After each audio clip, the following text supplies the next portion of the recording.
Supreme কোর্টের নির্দেশ সত্ত্বেও ভোট দিতে পারলেন না নন্দলাল বসুর নাতি সুপ্রবন্ধ সেন এবং তার স্ত্রী দীপা সেন। জানা গেছে, বুথের দায়িত্বপ্রাপ্ত আধিকারিক জানান, ভোটার তালিকায় দুজনেরই নাম নেই।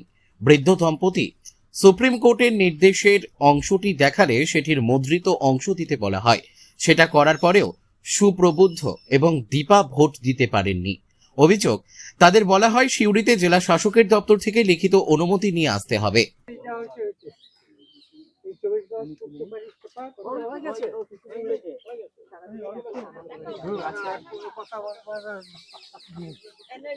এনার্জি নেই।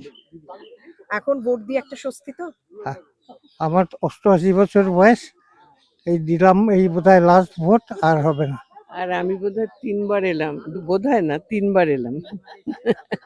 শেষ পর্যন্ত একটা হাসি মুখে বাড়ি ফিরছে। হ্যাঁ, তা বটে, তা বটে, কিন্তু হাসি মুখ দাঁড়া আসছে দাঁড়া, না। ছবিটা তো তুলেছিস? ম্যাডাম, সমস্যাটা সকালে ঠিক কি হয়েছিল আপনাদের? এখন কিছু হলো না, নাম ছিল না, আর কোনো সমস্যা নেই। এখন আপনার নাম উঠেছে, ভোট দিলেন।